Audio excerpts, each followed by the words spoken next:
Now I know, Gary, you didn't think there was so much theory behind chocolate, but healthy chocolate is different. Got another guest for you today. It's Dr. Harvey Kaltsas. You're a doctor here in Florida? Yes, I'm an acupuncture physician. Oh, very good. Now, Harvey, tell me a little bit about yourself. Well, I started studying Oriental medicine back in 1970 in Boston with some Japanese teachers. And Frederick Stair was head of the Department of Nutrition at Harvard at the time. And he got a $40 million grant from the sugar industry to prove that sugar was healthy for people. Oh, The really? Japanese teachers thought this was atrocious. And their whole idea was that nutrition is the basis of health, which was a really radical idea back in 1970. It was completely ignored by the AMA. But, you know, I knew it was true. I kept on studying Oriental medicine, acupuncture, Chinese herbs, and I've been practicing since 1975. Now, when did you first learn about xylitol? Oh, back in 2000. Okay. And how did you come across that? My friend Bill Curry taught me. Okay. About it. And Bill Curry is one of the inventors of healthy chocolate, Right, along exactly. with Dr. Aaron Exactly. Freeman. Yeah. Okay, good. So you've obviously tried healthy chocolate for sure. Oh, many, many times. Would you like another piece? I certainly Okay, would. here you go. I know you ate up our first bag I here know, before you came I on the love this set. stuff.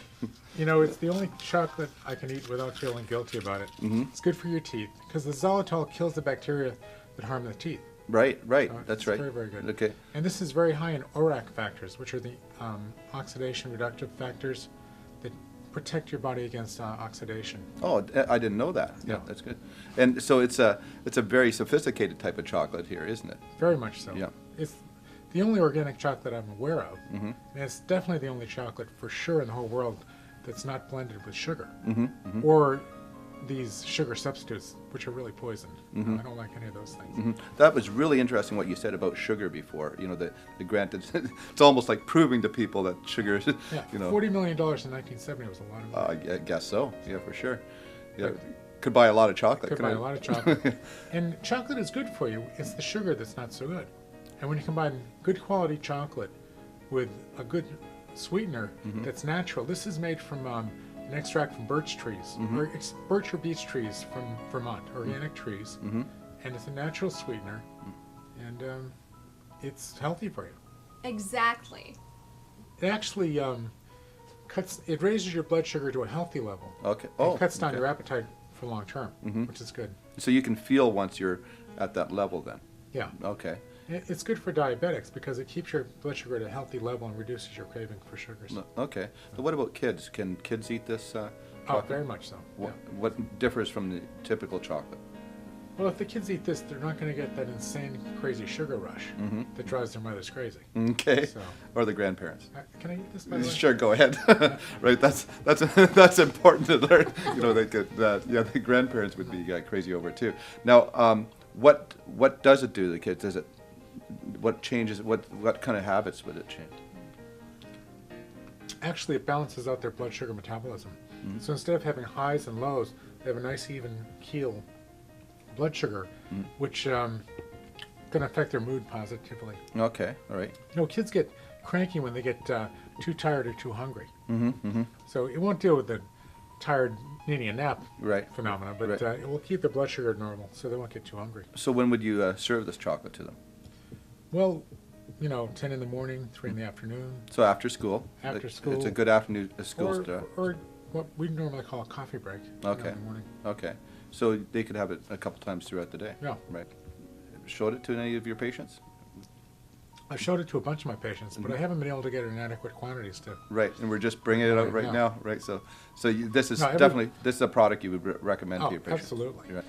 Who obviously the diabetics. Is there any other people that suffer from any kind of illnesses that would really benefit from this?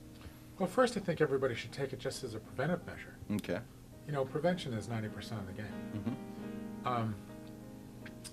It helps the immune system, but I don't want to get into a whole discussion about how it's going to cure cancer and stuff like that. It's not going to do that. But it will keep your whole immune system much, much stronger.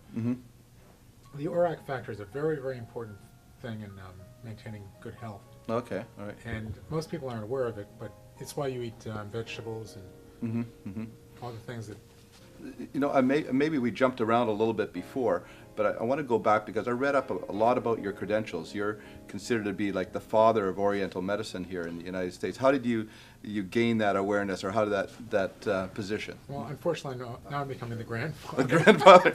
Yeah. But, there were about 300 of us practicing in the early 1970s, and it was illegal in all 50 states. To practice To Oriental. practice, yeah. So I moved to Canada for 5 years. Okay. Then they legalized it in Massachusetts, New York, Washington D.C., and California. Now, why In Oregon. did they illegalize it? Why was it? Because well, James Reston went with President Nixon to China in 1971, when Nixon first opened up China. He had an appendicitis attack. They took out his appendix, and they treated him with acupuncture for post-appendectomy pain. He was senior editor of the New York Times at the time. He wrote a front-page story about the miracle of acupuncture, and then all the acupuncturists in the country, there were only about 300, were flooded with requests for treatment because it was a non-surgical, non-Western approach to healthcare, and so many people have problems that aren't properly addressed by Western medicine. So the AMA immediately convened all 50 boards of medical examiners around the country, along with the FDA, and said, we have got to put a stop to this alternative to our type of care. So they declared acupuncture to be the practice of medicine and surgery that could only be done by doctors in a hospital setting. That's interesting. Under a research protocol. And there were no such hospital settings or research protocol, so nobody could do it. Okay. And they got the FDA to declare the acupuncture needles experimental devices. So Really? I I worked didn't for know 20 that. years to get that ruling overturned. We finally got it overturned in 1996. And we went state by state to get acupuncture licensed in the various states. So now it's legal in 44 out of the 50 states. Oh, very good.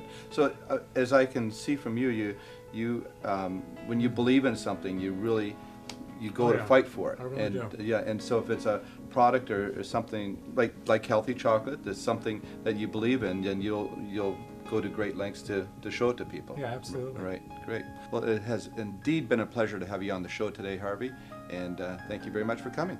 I'd like another piece of chocolate.